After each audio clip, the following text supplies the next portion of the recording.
तप है खुद पर कंट्रोल।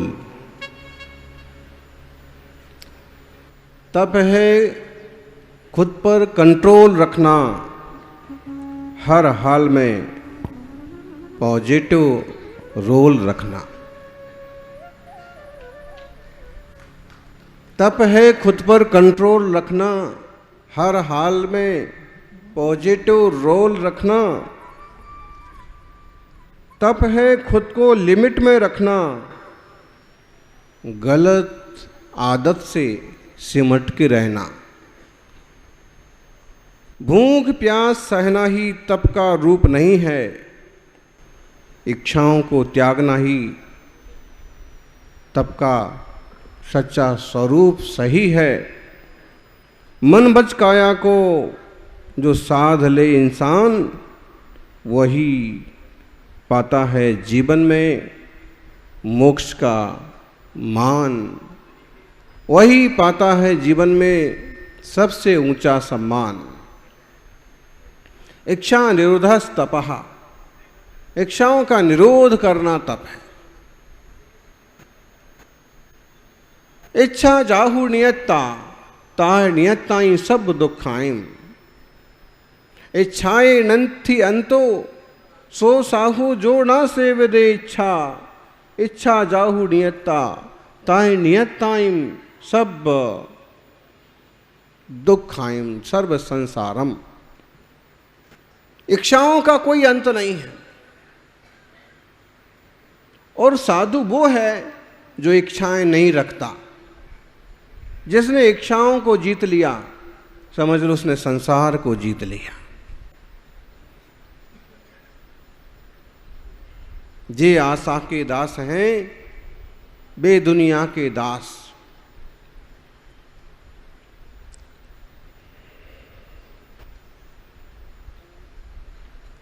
और जिनने आशा जीत ली, वो है सबसे खास। और ऐसे जीव बहुत बिरले हुए हैं। 24 तीर्थंकरों ने जो मार्ग बताया, उस मार्ग पर चलने वाले जीव बिरले हुए हैं। क्योंकि लोग तपस्या तो करना चाहते हैं, लेकिन इच्छाओं को नहीं जीतना चाहते।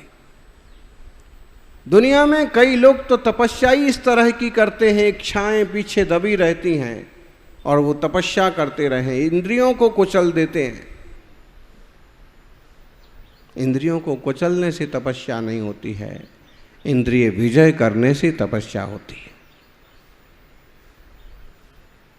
कुछ लोग एक तपस्वी का रूप बना लेते हैं और जब चढ़ावा आ जाता है तो लेकर के चले जाते हैं। तो इस संसार में सबसे कठिन काम है तो चाहत को जीतना। चाह गई चिंता गई, मनुआ बेपरवाह। जिनको कछु ना चाहिए, बेसाहन के साह। साहों का साह, राजाओं का राजा तो वो है जिसको कुछ नहीं चाहिए। मुनिराज ध्यान में विराजे हैं, वो बड़े बड़े सम्राट चक्रवर्ती आते हैं तो भी वह अपने आप से टस से मस नहीं होते, ध्यान में मग्न रहते हैं। और जब कोई विशेष आग्रह हो, ध्यान से बाहर आए, तो सामने वालों को भी धर्म की, ध्यान की, आत्म कल्याण की ही बात बताएंगे, कोई और बात नहीं करते।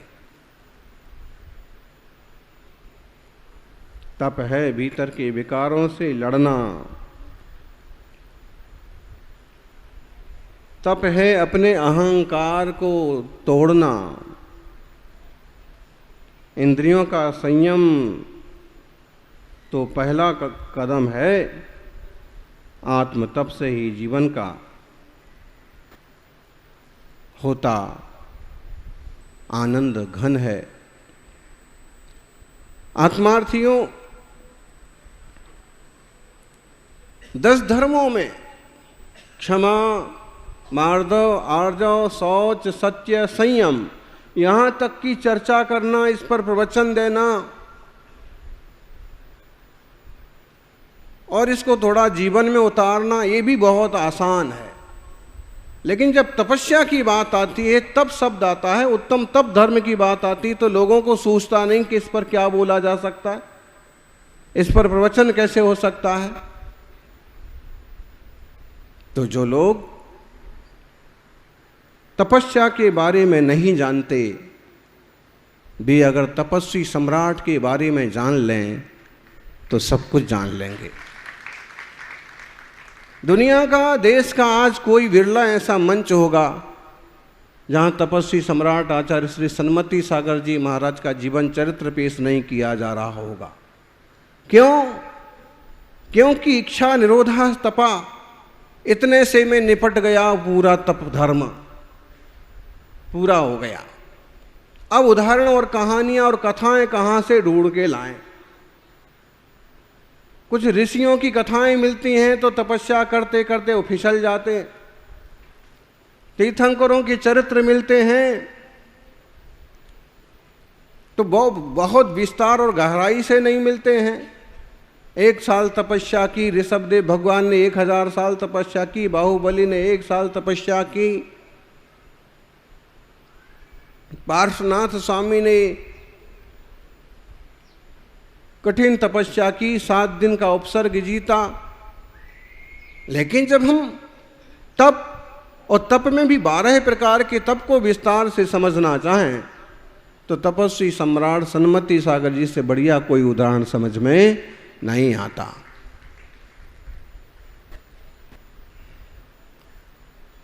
स्वरूपे प्रतपनम इति तपः, निश्चय से निज स्वरूप में जमना रमना ही तपस्या है।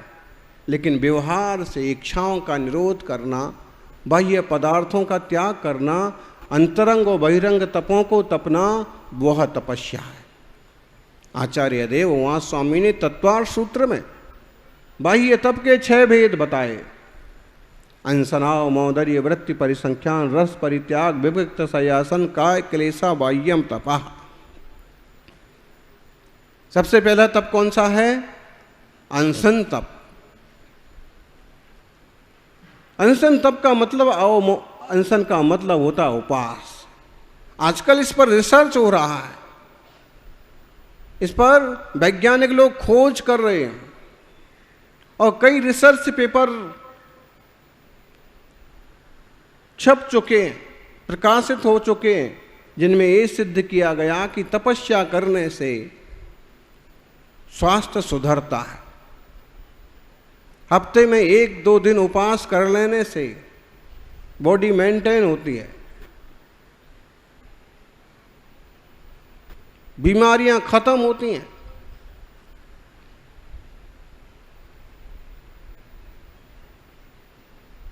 फास्टिंग को बहुत महत्व दिया गया, लेकिन 1 दिन का उपवास तो कोई भी कर ले। आयुर्वेद शास्त्रों का एक नियम है, लंघनम प्रथम औषधम। किसी को सर्दी खांसी जुकाम है, किसी तरह का बुखार वगैरह है और इस तरह का कोई दैहिक स्तर का विशेष कष्ट है, तो सबसे पहला उपचार है लंघन, मतलब धार्मिक भाषा में कहें तो उपवास। आयुर्वेद में कायाकल्प के लिए कि इसको करते हैं, लेकिन अध्यात्म में आत्मा को परमात्मा बनाने के लिए उपवास आदि तपस्या की जाती है। हम इंद्रियों को कितना जीत सकते हैं, विकारों को कितना जीत सकते हैं, जीव को कितना जीत सकते हैं। अनशन तप।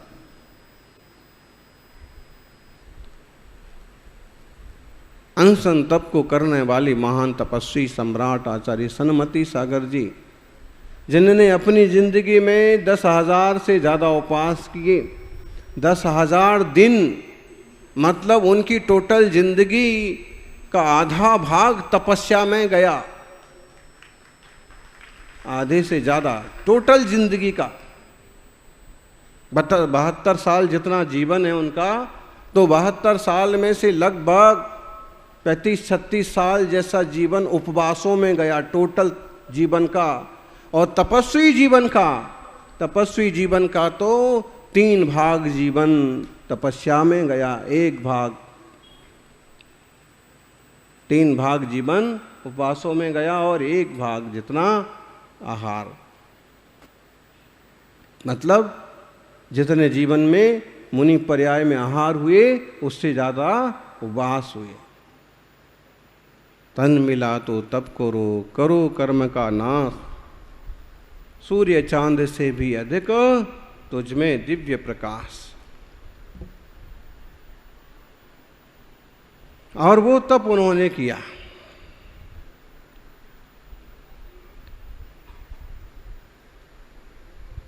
सिंह निष्क्रीडित व्रत, रत्नावली व्रत, मुक्तावली व्रत, हरिवंश पुराण और शास्त्रों में जितने उपवासों के नाम बताए हैं वो लगभग सब उनने अपने जीवन में किए।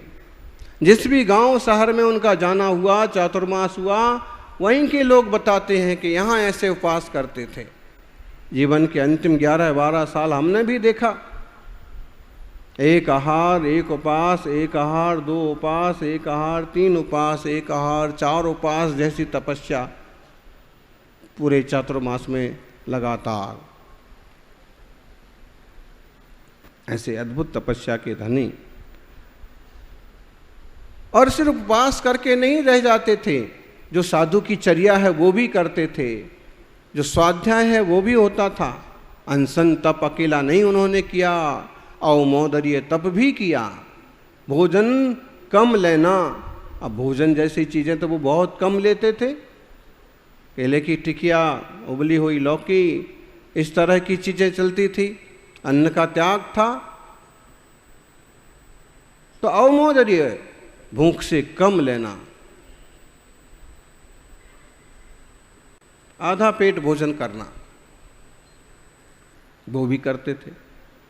वृत्ति परिसंख्यान, वृत्ति परिसंख्यान का मतलब होता है कोई नियम लेना, कोई संकल्प करके निकलना कि जहाँ हमें यह अभिग्रह मिलेगा वहाँ पड़गाहन होगा। उनके जीवन के बहुत प्रसंग हैं। दुर्ग का एक प्रसंग है, दुर्ग में महाराज विराजित है और 10 लक्षण संपन्न हुए, 10 उपास पूरे हुए। उस समय 11 दिन के पर्युषण 10 लक्षण थे, 11 उपास पूरे हुए। फिर विधि लेके निकले, 2 दिन तक विधि नहीं मिली। कितने उपास हो गए? पूरे शहर में खलबली मच गई, श्रावक परेशान उठे और अंततः उनकी विधि मिली। गांव के छोर पर एक साधारण परिवार में मिट्टी के कलश से पड़गाहन होगा तो आहार होगा, और मिट्टी के कलश से पड़गाहन होकर के उनका आहार संपन्न हुआ। वृत्ति परिसंख्यान, इतने उपास के बाद भी वृत्ति परिसंख्यान।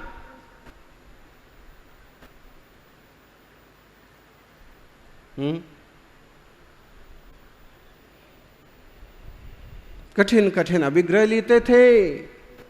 संवेद शिखर जी प्रवेश हुआ, उस समय हम भी साथ में थे। 98 मई का बहुत गर्म वाला महीना।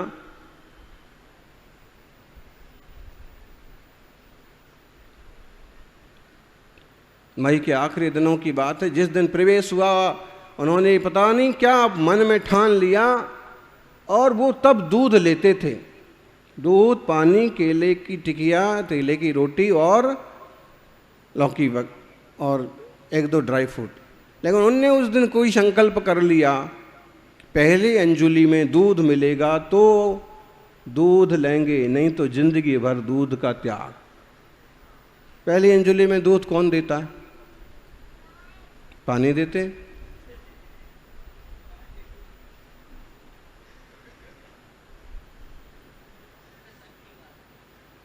हाँ, 1998 त्रिलोकचंद गोधा, अब उनको भी क्या पता, तो पानी देते, पानी दिया, ने पानी लिया, फिर दूध नहीं लिया। फिर उसके बाद उनका 12-13 साल तक जीवन रहा, लेकिन उसके बाद उन्होंने कभी दूध नहीं लिया।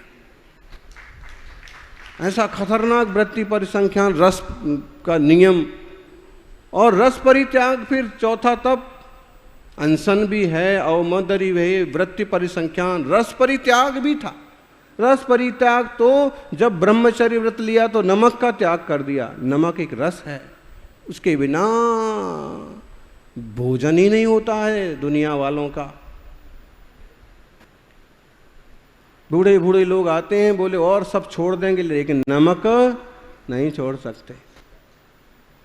उपवास कर लेंगे लेकिन नमक छोड़ के भोजन नहीं कर सकते। वो नमक त्याग रखा जीवन भर। चुल्लक जी बनते ही उन्होंने घी का त्याग कर दिया, तेल का त्याग कर दिया। मुनिराज बनते ही शक्कर का त्याग कर दिया, बूरे का त्याग कर दिया, रस का त्याग कर दिया, रस परित्याग। फिर उसके बाद कभी नहीं लेना। अपन तो ऐसा है कि 8 दिन के लिए त्याग करेंगे, 2 दिन के लिए त्याग करेंगे, हैं? शक्कर की चाशनी का त्याग करेंगे तो लोग गन्ने की चाशनी बना करके ले आएंगे, वहां वो भी नहीं चलता था।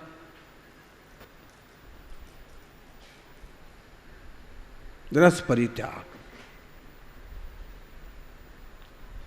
सब रसों का त्याग था उनका। विविक्त शय्यासन, एकांत में विराजमान रहना, एकांत में विश्राम करना। विविक्त शय्यासन, चाहे वो जंगल हो, चाहे धर्मशाला का आखिरी छोर हो, चाहे मंदिर का सुनसान हिस्सा हो, विविक्त शय्यासन। साधारण वसति का टूटा फूटा मकान, मतलब ऐसा गुजरात यूनिवर्सिटी जैसा बड़ा भवन चाहिए। ये तो खैर हमको भी नहीं चाहिए, तो व्यवस्था आप लोगों ने ही बिठाई। श्रावक अपने ढंग से प्रभाव ना करते हैं। और कटारिया जी का तो हमेशा यही रहता, बोले ऐसा देखो महाराज जी को, मुनि संघ को तकलीफ नहीं होना चाहिए, साधुओं को दिक्कत नहीं होना चाहिए। मतलब श्रावक सोचते हैं कि मुनिराजों को दिक्कत ना हो। श्रावक जो है वो मुनियों के तन का ध्यान रखते हैं और मुनिराज श्रावकों के मन का ध्यान रखते हैं। श्रावक ध्यान रखते हैं कि मुनिराज का तन ना बिगड़ जावे, शरीर अस्वस्थ ना हो जावे, और मुनि प्रवचन दे दे करके एक कोशिश करते हैं कि श्रावकों का मन ना बिगड़ जावे, मन सही रास्ते पर चलता रहे, गलत रास्ते पर न चल जाए। और गुरु महाराज बिल्कुल परवाह नहीं करते थे। विविक्त शय्यासन, अकेले विश्राम करते थे। देवता भी उनकी सेवा में उपस्थित हो जाते थे। जरा सी बेंच, 1x5 की बेंच,